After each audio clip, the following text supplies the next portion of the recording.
देखो,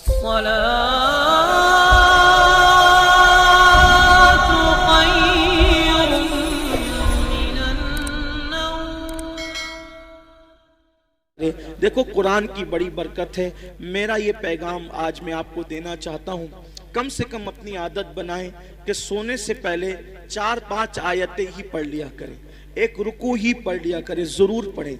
आप देखें, कुरान शरीफ में एक सूरत है, कुरान शरीफ में एक सूरत है, अगर सोने से पहले उस सूरत को आप पढ़ लें, रोजाना पढ़ने की आदत डालें, तो ये सूरत की तासीर ये है कि आप जो सोचोगे वो होगा, जो सोचोगे वो होगा।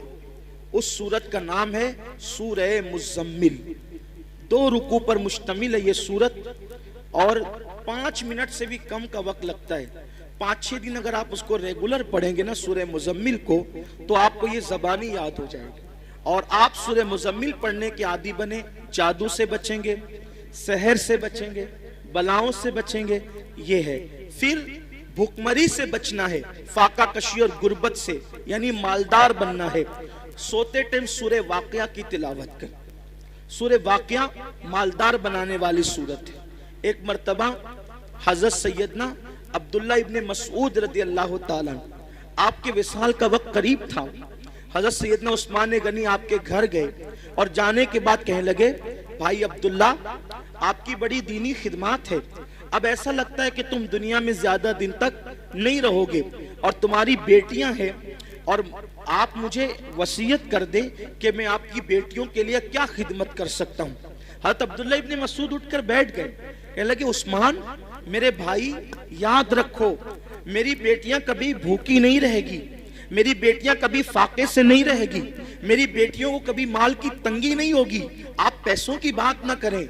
हजरत उस्मान गनी ने कहा, क्यों अब्दुल्ला, हम तो ये समझ रहे थे कि तुम्हारे पास माल नहीं है, इतने यकीन से जो बात कह रहे हो, ऐसा लगता है कि शायद तुमने बेटियों के लिए बहुत माल इकट्ठा कर रखा है। अब्दुल्ला बिन मसूद कहते हैं, नहीं, बेटियों के लिए माल इकट्ठा नहीं किया है, मुझे अपने नबी के फरमान पे भरोसा है। अल्लाह के रसूल अलैहिस्सलाम ने फरमाया कि जो सोने से पहले सूरह वाक़िया की तिलावत कर लेगा, उसके घर में कभी फाका कशी नहीं हो सकती। मैंने मेरी बेटियों को सूरह वाक़िया की तिलावत करने का आदी बना दिया है। जब तक वो सूरह वाक़िया पढ़ती रहेगी, इंशाअल्लाह कभी उनको फाका कशी की नौबत नहीं आएगी। ये सहाबा का यकीन था।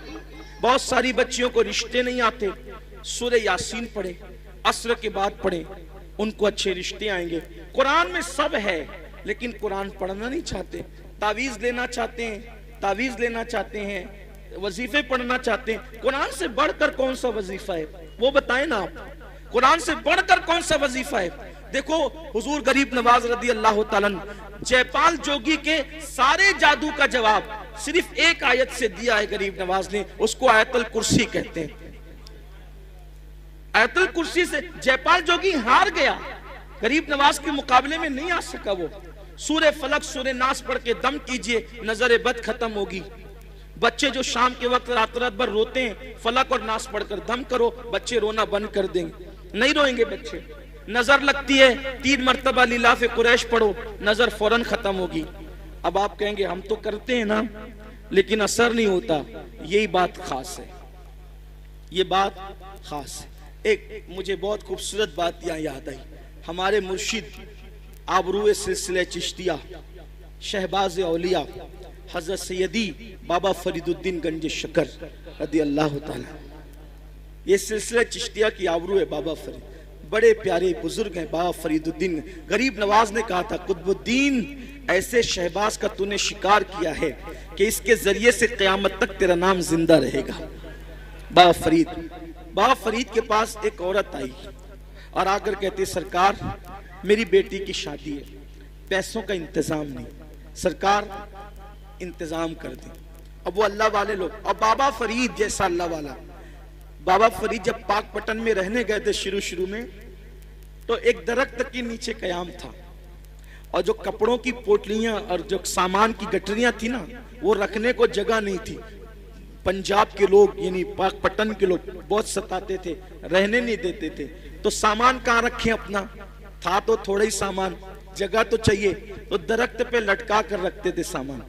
अब जिसका खुद का छत ना हो, उसके पास आइए क्या कहने, मेरी बेटी की शादी नहीं, शादी है, पैसे का इंतजाम नहीं। अब बाबा फरीद, और बाबा फरीद, फरीद मतलब फरीद, ये उनका नाम नहीं फरीद, उनका नाम है मसूद और उनका लक़ब है फरीद। फरीद का मतलब होता है यक्ता, यक्ता, बेहमता, कोई हमसर नहीं, कोई सानी नहीं उनके दौर में, वो थे फरीदुद्दीन। बुढ़िया आई, आने के बाद कहा पैसों का इंतजाम नहीं। सरकार बाबा फरीद ने कहा एक काम कर माई, वो सामने जो ढेला पड़ा है ना मिट्टी का, वो ढेला मेरे पास ला। वो ढेला लाई, फरमाया पकड़ इसको। उसने ढेला पकड़ा। बाबा फरीद ने सूरह फातिहा पढ़ी 3 बार। कितनी बार? कौन सी सूरत? सूरह फातिहा का मतलब जोर से बोलिए, अल्हम्दुलिल्लाही। सबको याद है ना? सूरह फातिहा 3 बार पढ़ी, दम किया, फरमाया इसको ढांक ले और घर जाके खोलना।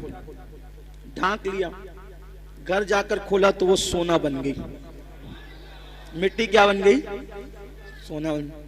अब वो शादी भूल गई। इंसान तो लालची होता है। बाबा साहब ने कितना आसान तरीका बताया मिट्टी को सोना बनाने का।